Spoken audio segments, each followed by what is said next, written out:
today's news, Cabinet permits daycares, preschools, and summer programs to reopen.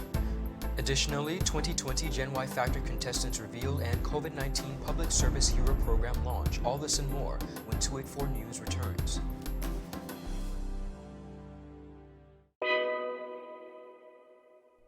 There's a reason you get up on a morning. A reason you pick yourself up, start the day. Maybe it's sheer grit. Maybe it's your ethics. Maybe it's because you know people like you are waiting for people just like you. We all have our reasons, and for Republic Bank, that reason is you. Every little thing, every big thing. It's all about making a difference in your life. Because after 182 years, if it's one thing we're sure about, is that the difference is you. We're here to help. Republic Bank, we're the one for you.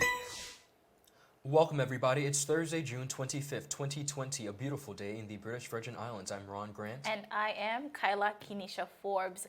Happy to be here once again with your daily news update. As always, before we get into today's newscast, 10 contestants will continue to the semifinals for the Gen Y Factor 2020 Glee Edition Battle of the Schools to be held on July 11th. The name of the contestants were revealed on June 17th, and we have that information on our website for you. Director of Youth Affairs and Sports, Mrs. Brenda Tyletsum, said that due to COVID-19, the semifinals and the finals will be hosted virtually on the Department of Youth Affairs and Sports Facebook page. Contestants gave judges a preview of their singing talent during the auditions. The audition videos of the 2020 Gen Y Factor and the reveal can be viewed, of course, by visiting the department's page at DYAS BVI. Now, Gen Y Factor is an annual singing competition, which you all know here in the British Virgin Islands, which is the fourth of its kind and caters to youth between the ages of 15 to 29. Now, this past year, we saw quite a bit of the reigning champion, Mr. Dwight Hutchinson. The Department of Youth Affairs and Sports created the Gen Y Factor competition to give young people an opportunity to showcase their singing ability, develop their skills, and encourage them in pursuing a career in the music industry. For more information, persons should contact the Department of Youth Affairs and Sports at 468-4949. Of course, we here at 284 Media wish all the contestants the very best as they compete for the coveted title. Most definitely. Gen Y Factor is definitely something that I, for one, definitely looked forward to every year, and I'm glad that the department did not allow COVID-19 to stand in its way. Although it will be hosted via Facebook, I'm still looking forward to it.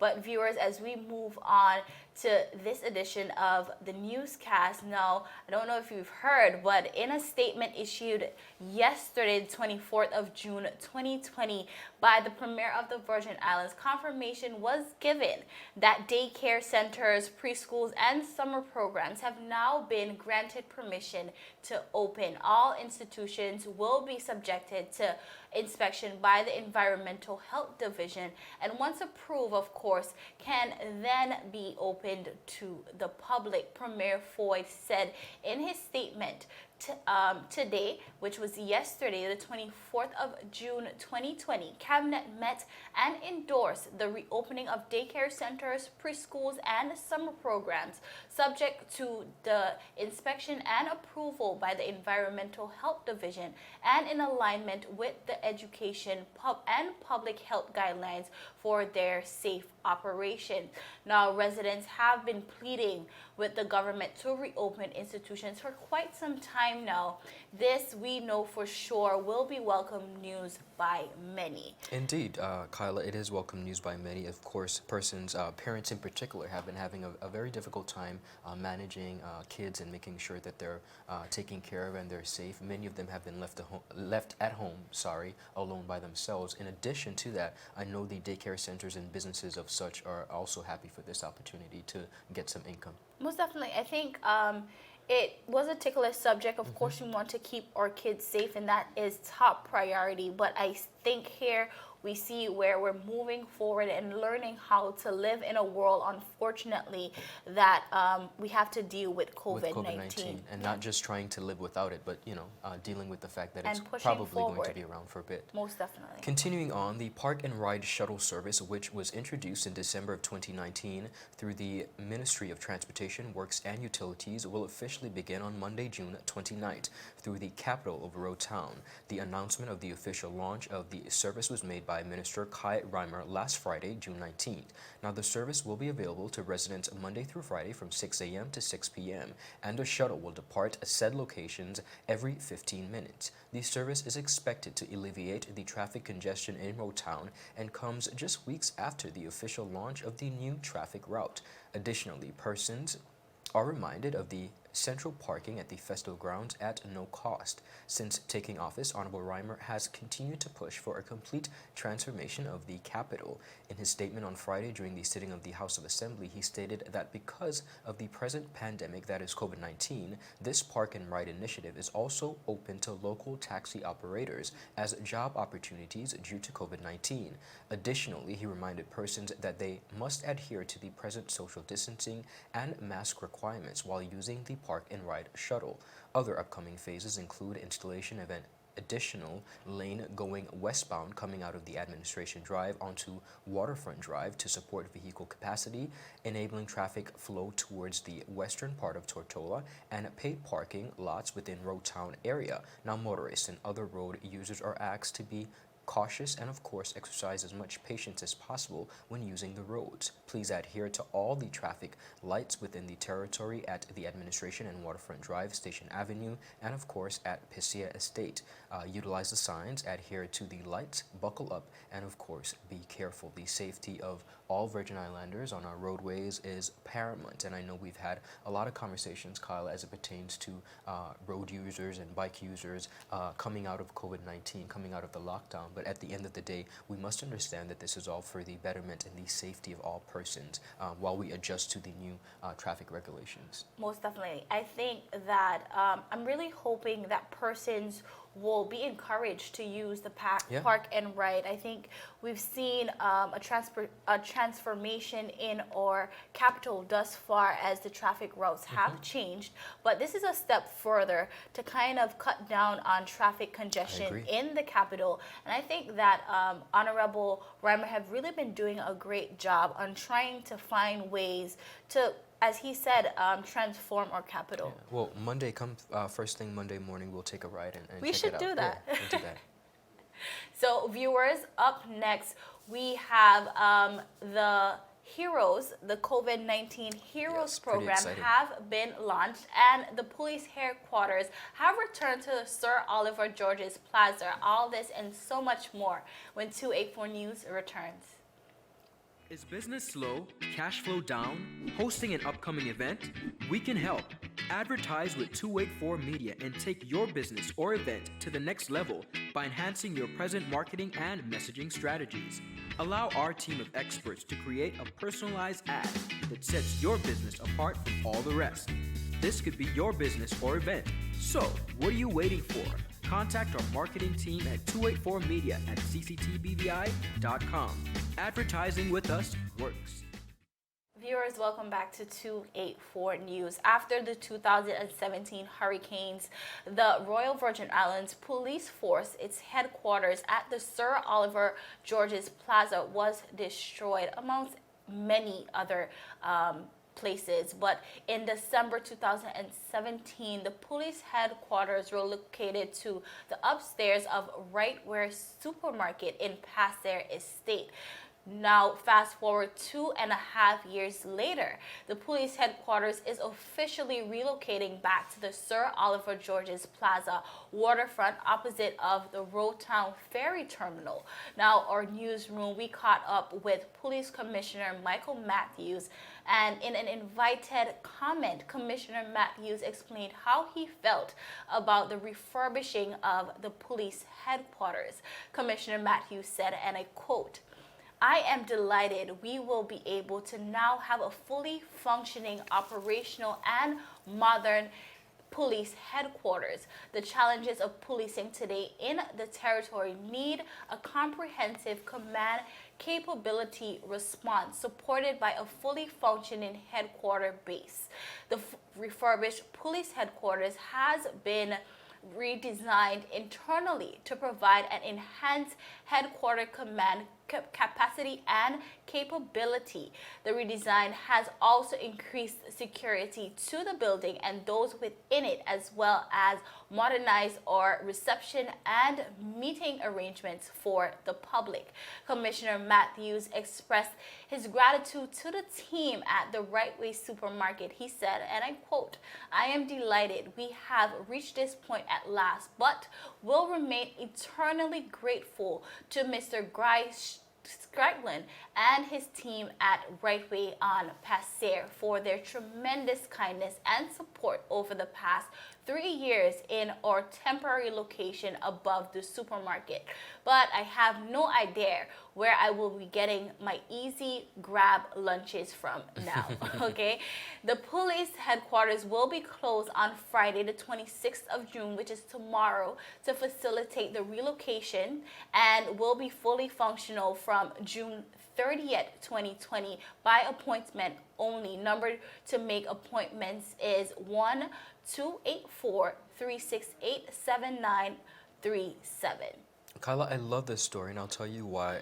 Not only is it really awesome that the police headquarters gets to relocate, but for persons who may not be aware of the Sir Oliver George's Plaza, as named in honor of Sir Oliver George's, is quite a historic building within the Virgin Islands. It's been around for perhaps before I was around, and it really serves as a hub.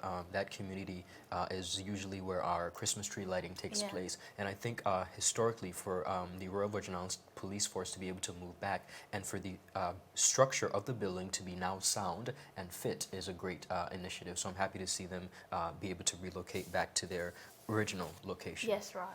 Continuing on, the COVID-19 Public Service Hero Recognition Program, which seeks to boost morale and recognize extraordinary work within the public service, has been launched. The program is being spearheaded by the Department of Human Resources and is highlighting the efforts of individual officers, units, and departments within the public service who have gone the extra mile during the period from March 2020 to present. As the territory navigates through the COVID-19 pandemic, Director of Human Resources, Mrs. Michelle Donovan Stevens, commended the initiative as necessary, thoughtful, and motivational. A motivational incentive that highlights the efforts and willingness of outstanding public officers. Mrs. Donovan Stevens said in a statement, and I quote, "It is truly remarkable to witness the great energy, commitment, and resilience of the public service and the territory. While we have been experiencing some challenging times, we have been navigating through this COVID-19 pandemic together, and many have done so sacrificially to provide assistance and uninterrupted service to our community and clients." Now, Human Resources Manager of the Employee Relations Unit, Mrs. Noreen Callwood Lewis, is encouraging members of the public to nominate officers, any officers, or any team as a step to recognize and celebrate COVID-19 heroes. Mrs. Callwood Lewis said, and I quote, "Our public service has been an instrumental partner in keeping this territory functional during these unprecedented times. Therefore, recognizing individuals and teams who have exceptionally extended themselves during the pandemic is necessary." Special services delivered by a cross-section of public officers during the period included, of course, food distribution operations, distribution call centers, social distancing task force, compliance, client support service for quarantined persons, and port health assistance. Now, persons can, of course, visit bvi.gov.vg/content COVID-19 Public Service Hero Nomination Form to complete the nomination form and submit that electronically to eru@gov.vg. That's eru, all caps, at gov lowercase .vg lower caps. Now, the COVID-19 Public Service Heroes contributions will be posted on various forums, including the Government of the Virgin Islands and the website, and in a special album on Facebook page. Honorees will also receive a written commendation. The Department of Human Resources thanks the public officers, all public officers, particularly those who have been on the front line and behind the scenes providing essential services during all stages of the curfew imposed by the government of the Virgin Islands as it works to keep the territory safe from COVID-19. Kyla, I'm absolutely happy to see this story come to fruition. One of the things that I really appreciate is persons being honored and recognized for their service, and particularly in COVID-19, it was quite difficult. Imagine having to be on the front line, having to be an essential worker, leaving your families at home under lockdown, but you are making it your business to serve the community and make sure that persons are protected. There are many agencies, and I would not begin to call names because I'll get in trouble, but many agencies who sacrificed a lot. And personally, on a personal note, from 284 Media, I'd like to take this opportunity to thank each of our frontline workers for an absolutely remarkable job in doing what you can. As we would come to work every day to deliver news to the people, we would see the police officers and the firefighters on the street making sure that law and order was in place. So we absolutely commend you for a job well done, and we hope that persons support this Most initiative. definitely. I agree with you. I think now that thankfully we're back to some sort of normalcy, we must not forget where we were about 2 to 3 months ago. It was really hard, and I think it's really good to see that these public servants are getting the recognition that they definitely deserve, because it was not an easy time. And as you said, having to leave your family through times like these to go out and serve the people, kudos Indeed. to all of you. Continuing on, BVIOC organizes a number of community walks to mark Olympic Day, and the USVI reports a total of 80 COVID-19 cases. Lots going on. All this and more after a word from our sponsors. You're watching 284 News. Homegrown.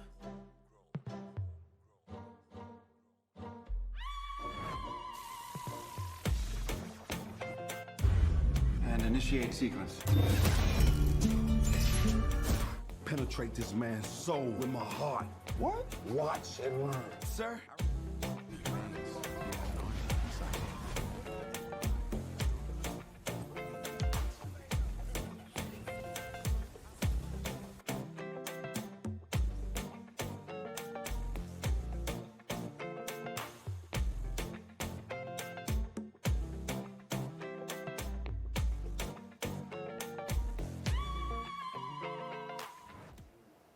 Viewers, welcome back. You're watching 284 News. Continuing on the local scene in the British Virgin Islands, the BVI Olympic Committee, in collaboration with its national federations and community groups, will be hosting early morning community walks throughout the Virgin Islands on Saturday, June 27, 2020, to promote the Olympic Day message to stay active.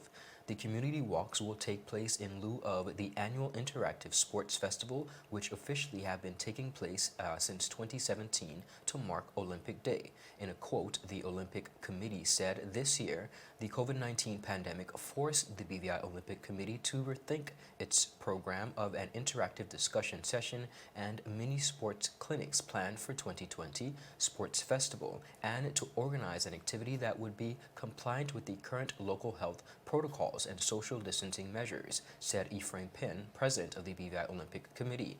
He continued on by saying, with our low rate of infection and no current active cases, the proposal to host regulated walks in the communities throughout the districts met approval from the chief medical officer.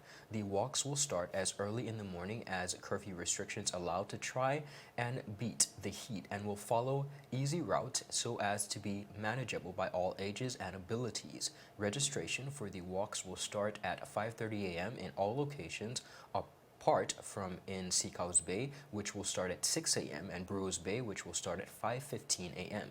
Registration locations are as follows: Basketball Court, West End, Myatt's Car Park, King Garden Bay, Nichols Beach Bar, Brewers Bay, Manual Reef Car Park, Seacows Bay, Tortola Sports Club, Rowtown, Yep in Long Look, and Trellis Bay Car Park in East End. Walks will also take place in Jos Van Dyke, registration in front of the Government Administration Building, Great Harbor, and at the HLSCC in the Valley Virgin Gorda. That's the HLSCC building or campus in the Virgin Gorda community.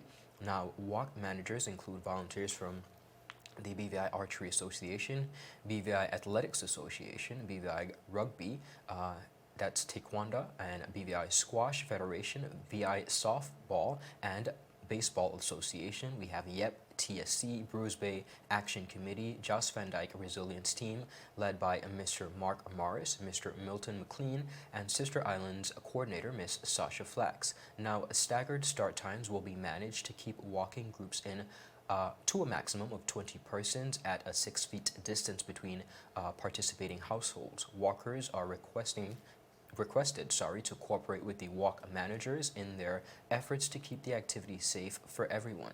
Participants will receive a free t-shirt and Dasani water and Powerade distributed by Rotan Wholesale on a first-come, first-served basis. Walkers are advised to also bring their own water to ensure proper hydration.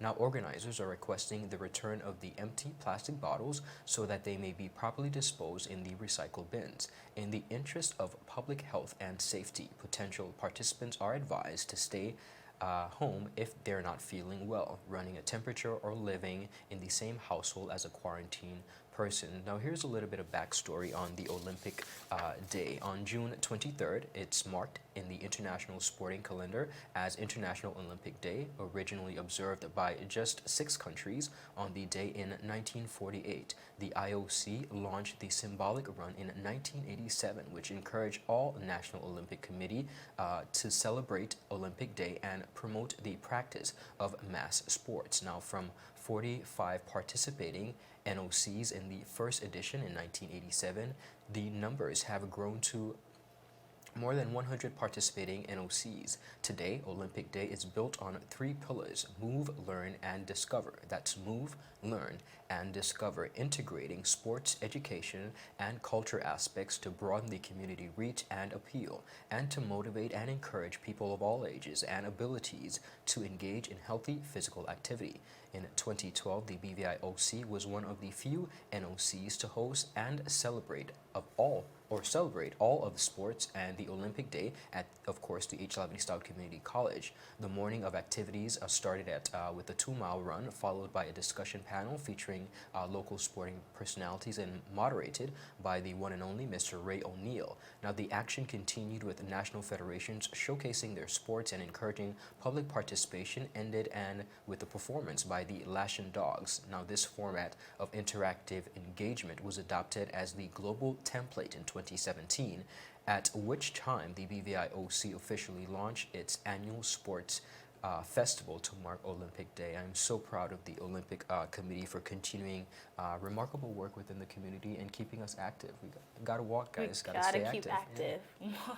As we move on, the USVI have reported an additional 4 cases over the past 2 days of the coronavirus, bringing the territory's total cases to 80. These additional cases have been traced to the island of St. Croix. Reports by the VI Consortium states that the island of St. Croix now accounts for 7 of 10 corona cases in the territory. The Department of Health is tracking territory-wide following confirmation of those additional 4 cases on Wednesday. As of Wednesday, 2,755 tests have been administered, with 2,654 returning negative and 80 positive. 6 persons, unfortunately, have died over in the USVI, and the Department of Health is tracking 10 active cases, and 64 individuals have now recovered. Now, Governor Bryant over in the USVI said on Monday his administration was considering shutting down bars in an effort to slow the recent rise in confirmed cases in the territory. Governor Bryant and his administration believes that the bars may be somewhat of an epicenter of confirmed cases in the territory. Governor Bryant said in a quote, and I quote, "Right now, the bar is one of the targets we're looking at and are really contemplating if we need to shut down bars and just have restaurants open, because that seems to be where the spread is coming from. People don't wear their mask, and it goes without saying that alcohol lowers your inhabitation. You start getting touchy-feely, hugging people, and that doesn't work with COVID," end quote. All right, now.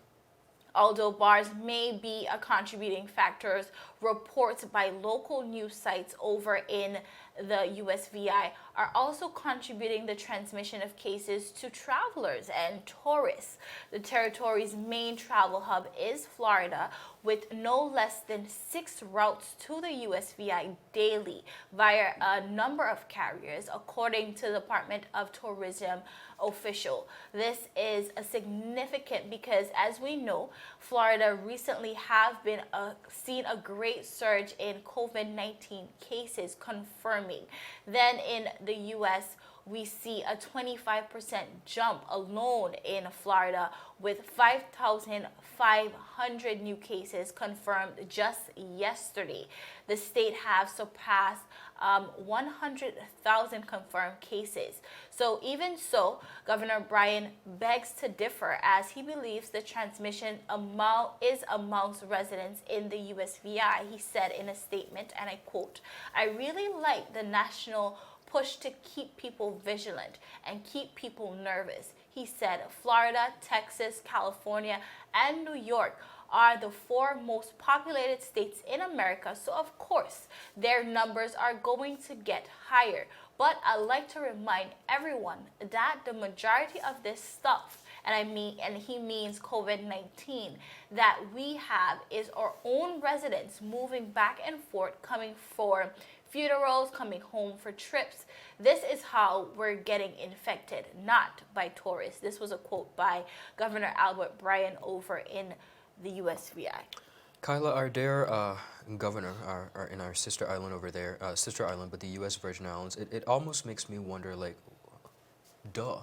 Like, I mean, with all due respect, we must understand the importance and the U.S. Virgin Islands was one of the first territories to begin incorporating opening beaches and all that kind of stuff. And I understand the pressure on the economy. But when you look at social distancing, and he mentioned a lot about the bars, but what exactly did you think was going to happen? What exactly did you think was going to come out of this when one of the first things you did was reopen the bars? And now you have an epiphany. Like, I'm confused as to the logistics behind that. But nevertheless, we see the cases skyrocketing again in the U.S. Virgin Islands, and it is of great concern.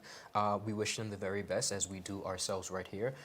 I think it's important for persons to understand that we, again, are not out of the woodworks, and they have to be cognizant of the social distancing as you patronize the bars, as you go to the restaurants and all that kind of stuff. Please make sure that you are exercising much care and consideration when it pertains to that. It's of great concern, and I'm sad to see the cases rise, but I'm not surprised. I agree with you, simply because this news article is really important for 2 reasons. St. Thomas is literally, if you kick a ball, it probably land there. It's right there. And with borders reopening, how do we treat our neighbors over in the USVI as cases continue to climb? So that is a discussion that our government will have to have really soon. Agreed. But also too, our economies are similar, and some of the issues that they're having there is crazy to see the conversations about bars